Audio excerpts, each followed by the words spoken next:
රොඩියා කියා නම් පටමැඳගත් හොර කපුවන්ට හොරකුරුන් වහන්සේලාට හසුවෙන්න එපා. පරම්පරා ගණනක සිට පැවත එන රොඩි කුලේ බල සම්පන්න යන්ටමන්ට ගුරුකම් අත්දුටුවයි සත්‍යයි ජයනියතයි ස්ත්‍රී පුරුෂ වශීකරුකම් අයුතු සම්බන්ධතා නැවැත්වීම හැරගිය අය ගෙන්වීම විනබන්ධන කැපීම ව්‍යාපාර දියුණුව ග්‍රහ අපල දුරු කිරීම සතුරන් මෙල්ල කිරීම පවුලේ සමගිය ඇති කිරීම දරුපල අහිමි අයට විශේෂ යන්ත්‍ර මුදල් අය කිරීමක් නොමැත සියලුම කටයුතු රහසිගතයි විදේශගත අයට ශ්‍රමික විසඳුම් ලබා දෙනු ඇත අමතන්න අති ප්‍රබල විද්‍යා ආචාර්ය රංගදේව ගුරුතුමා 07 167 84 5.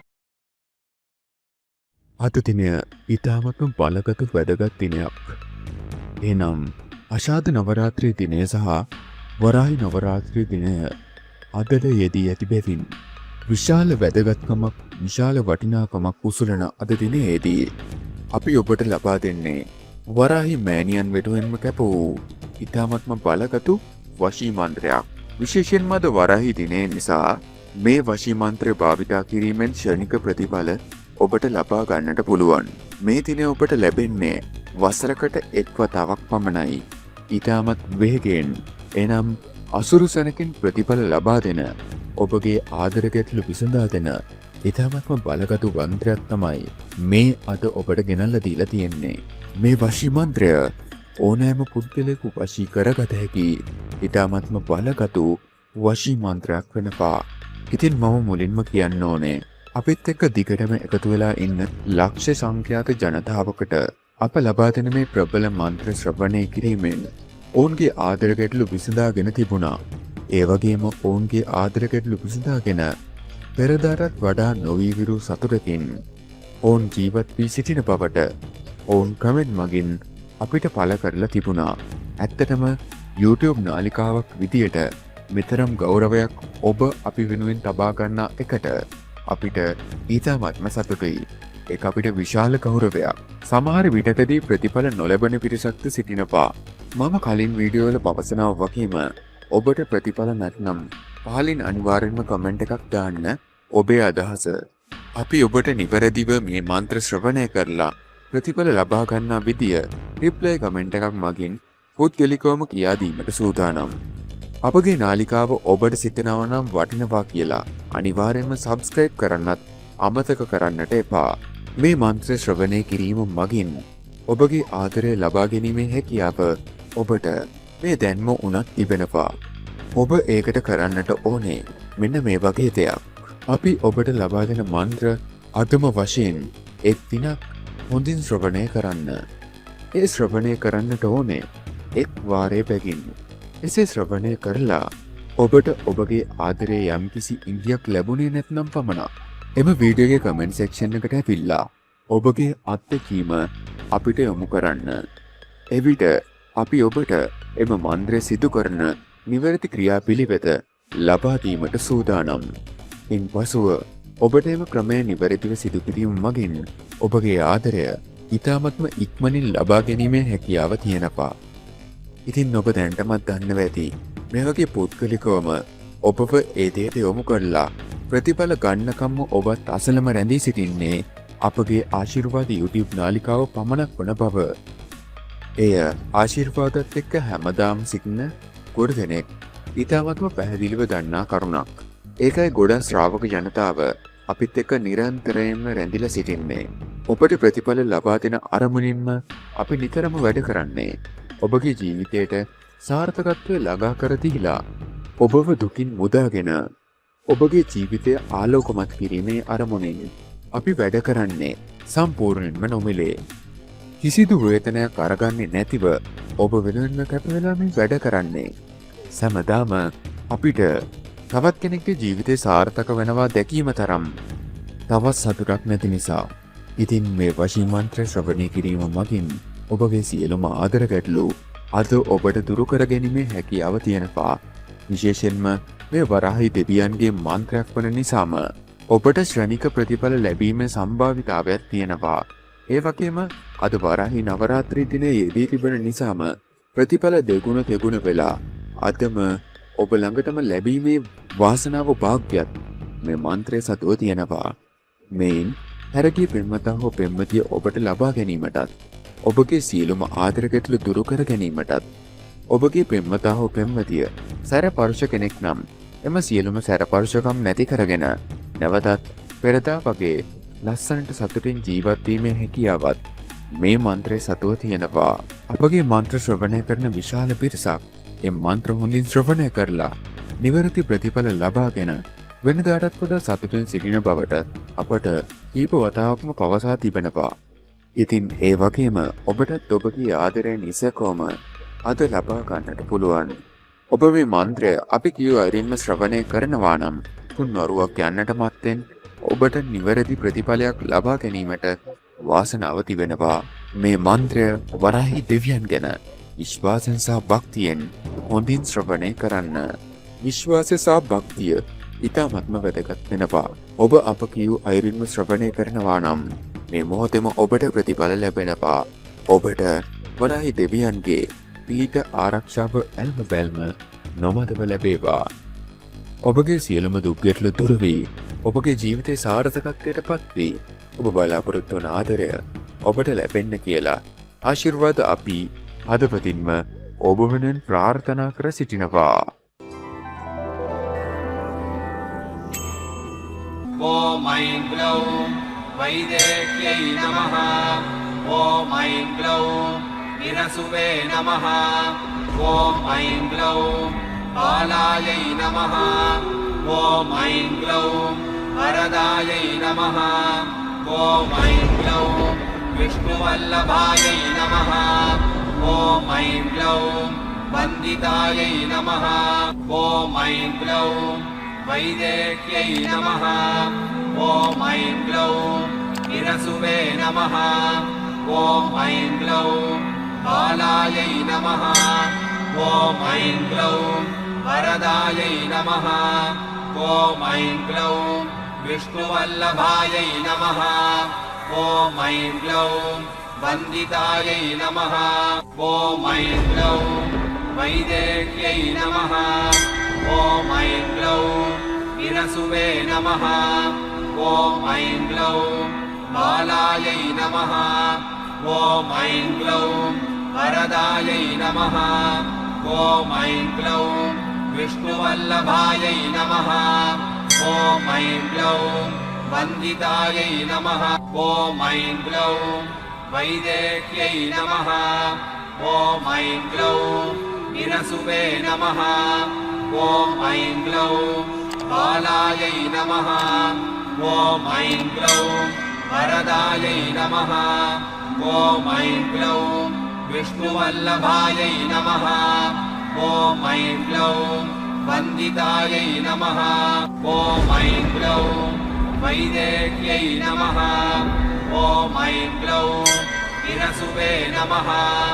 ॐ ऐं ग्लौं बालायै नमः। ॐ ऐं ग्लौं वरदायै नमः। ॐ ऐं ग्लौं विष्णुवल्लभायै नमः। ॐ ऐं ग्लौं वन्दितायै नमः। ॐ ऐं ग्लौं वैदेह्यै नमः। ॐ ऐं ग्लौं विरसुवे नमः। ॐ ऐं ग्लौं बालायै नमः। ॐ ऐं ग्लौं वरदायै नमः। ॐ ऐं ग्लौं विष्णुवल्लभायै नमः। ॐ ऐं ग्लौं वन्दितायै नमः। ॐ ऐं ग्लौं वैदेह्यै नमः। ॐ ऐं ग्लौं विरसुवे नमः। ॐ ऐं ग्लौं बालायै नमः। ॐ ऐं ग्लौं वरदायै नमः। ॐ ऐं ग्लौं विष्णुवल्लभायै नमः। ॐ ऐं ग्लौं वन्दितायै नमः। ॐ ऐं ग्लौं वैदेह्यै नमः। ॐ ऐं ग्लौं विरसुवे नमः। ॐ ऐं ग्लौं बालायै नमः। ॐ ऐं ग्लौं वरदायै नमः। ॐ ऐं ग्लौं विष्णुवल्लभायै नमः। ॐ ऐं ग्लौं वन्दितायै नमः। ॐ ऐं ग्लौं वैदेह्यै नमः। ॐ ऐं ग्लौं विरसुवे नमः।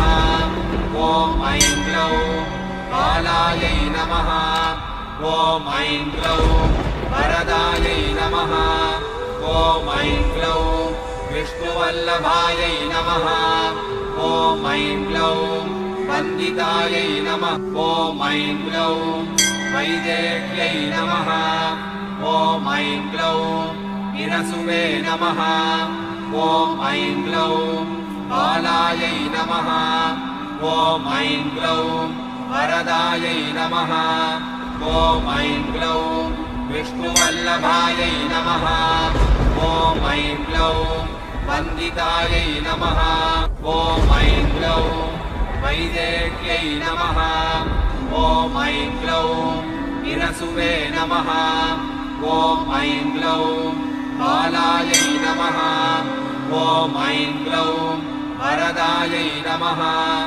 ॐ ऐं ग्लौं विष्णुवल्लभायै नमः ॐ ऐं ग्लौं वन्दितायै नमः ॐ ऐं ग्लौं वैदेह्यै नमः ॐ ऐं ग्लौं हिरसुवे नमः ॐ ऐं ग्लौं बालायै नमः ॐ ऐं ग्लौं वरदायै नमः ॐ ऐं ग्लौं विष्णुवल्लभायै नमः ॐ ऐं ग्लौं वन्दितायै नमः ॐ ऐं ग्लौं वैदेह्यै नमः ॐ ऐं ग्लौं हिरसुवे नमः ॐ ऐं ग्लौं बालायै नमः ॐ ऐं ग्लौं वरदायै नमः ॐ ऐं ग्लौं विष्णुवल्लभायै नमः ॐ ऐं ग्लौं वन्दितायै नमः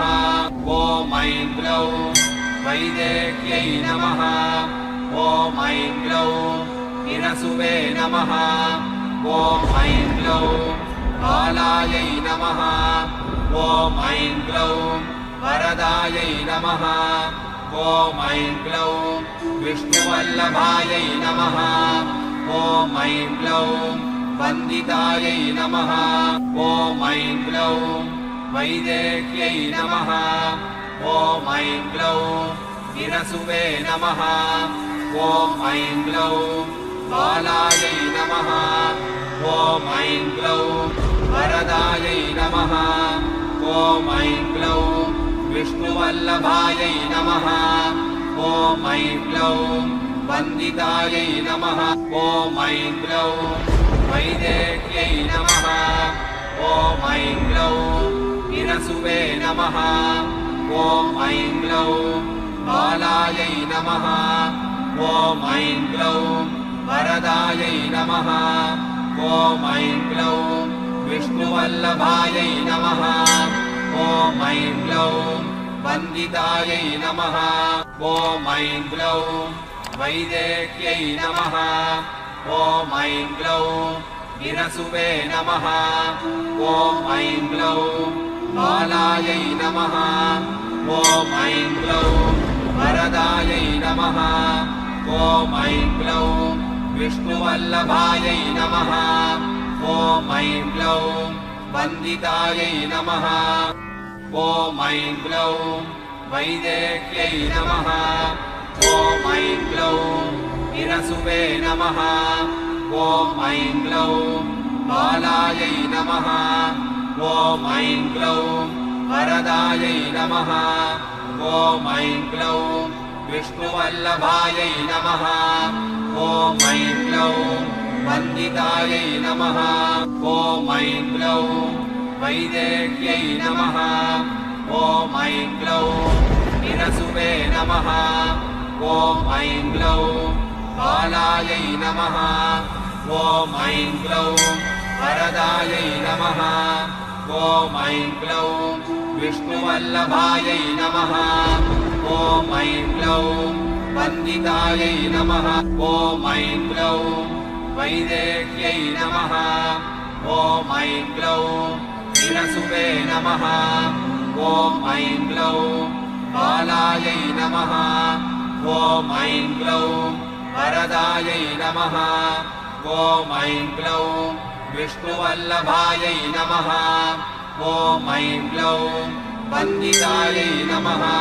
ॐ ऐं ग्लौं वैदेह्यै नमः ॐ ऐं ग्लौं गिरसुवे नमः ॐ ऐं ग्लौं कालायै नमः ॐ ऐं ग्लौं वरदायै नमः ॐ ऐं ग्लौं विष्णुवल्लभायै नमः ॐ ऐं ग्लौं वन्दितायै नमः ॐ ऐं ग्लौं वैदेह्यै नमः ॐ ऐं ग्लौं गिरसुवे नमः ॐ ऐं ग्लौं कालायै नमः ॐ ऐं ग्लौं वरदायै नमः ॐ ऐं ग्लौं विष्णुवल्लभायै नमः ॐ ऐं ग्लौं वन्दितायै नमः ॐ ऐं ग्लौं वैदेह्यै नमः ॐ ऐं ग्लौं गिरसुवे नमः ॐ ऐं ग्लौं कालायै नमः ॐ ऐं ग्लौं वरदायै नमः ॐ ऐं ग्लौं विष्णुवल्लभायै नमः ॐ ऐं ग्लौं वन्दितायै नमः ॐ ऐं ग्लौं वैदेह्यै नमः ॐ ऐं ग्लौं गिरसुवे नमः ॐ ऐं ग्लौं कालायै नमः ॐ ऐं ग्लौं वरदायै नमः ॐ ऐं ग्लौं विष्णुवल्लभायै नमः ॐ ऐं ग्लौं वन्दितायै नमः ॐ ऐं ग्लौं वैदेह्यै नमः ॐ ऐं ग्लौं गिरसुवे नमः ॐ ऐं ग्लौं कालायै नमः ॐ ऐं ग्लौं वरदायै नमः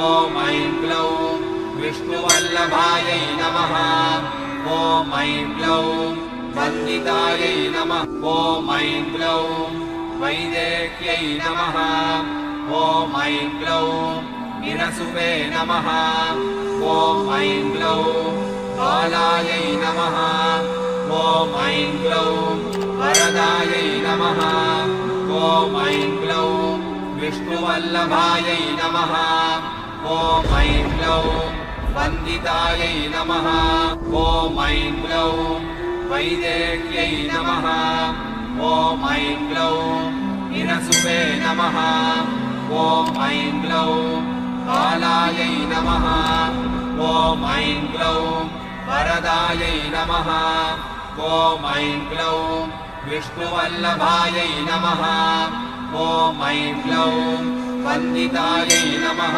ॐ ऐं ग्लौं वैदेह्यै नमः ॐ ऐं ग्लौं गिरसुवे नमः ॐ ऐं ग्लौं कालायै नमः ॐ ऐं ग्लौं वरदायै नमः ॐ ऐं ग्लौं विष्णुवल्लभायै नमः ॐ ऐं ग्लौं वन्दितायै नमः ॐ ऐं ग्लौं वैदेह्यै नमः ॐ ऐं ग्लौं गिरसुवे नमः ॐ ऐं ग्लौं कालायै नमः ॐ ऐं ग्लौं वरदायै नमः ॐ ऐं ग्लौं विष्णुवल्लभायै नमः ॐ ऐं ग्लौं वन्दितायै नमः ॐ ऐं ग्लौं वैदेह्यै नमः ॐ ऐं ग्लौं गिरसुवे नमः ॐ ऐं ग्लौं कालायै नमः ॐ ऐं ग्लौं वरदायै नमः ॐ ऐं ग्लौं विष्णुवल्लभायै नमः ॐ ऐं ग्लौं वन्दितायै नमः ॐ ऐं ग्लौं वैदेह्यै नमः ॐ ऐं ग्लौं गिरसुवे नमः ॐ ऐं ग्लौं कालायै नमः ॐ ऐं ग्लौं वरदायै नमः ॐ ऐं ग्लौं विष्णुवल्लभायै नमः ॐ ऐं ग्लौं वन्दितायै नमः ॐ ऐं ग्लौं वैदेह्यै नमः ॐ ऐं ग्लौं गिरसुवे नमः ॐ ऐं ग्लौं कालायै नमः ॐ ऐं ग्लौं वरदायै नमः ॐ ऐं ग्लौं विष्णुवल्लभायै नमः ॐ ऐं ग्लौं वन्दितायै नमः ॐ ऐं ग्लौं वैदेह्यै नमः ॐ ऐं ग्लौं विरसुवे नमः ॐ ऐं ग्लौं बालायै नमः ॐ ऐं ग्लौं वरदायै नमः ॐ ऐं ग्लौं विष्णुवल्लभायै नमः ॐ ऐं ग्लौं वन्दितायै नमः ॐ ऐं ग्लौं वैदेह्यै नमः ॐ ऐं ग्लौं विरसुवे नमः ॐ ऐं ग्लौं बालायै नमः ॐ ऐं ग्लौं वरदायै नमः ॐ ऐं ग्लौं विष्णुवल्लभायै नमः ॐ ऐं ग्लौं वन्दितायै नमः ॐ ऐं ग्लौं वैदेह्यै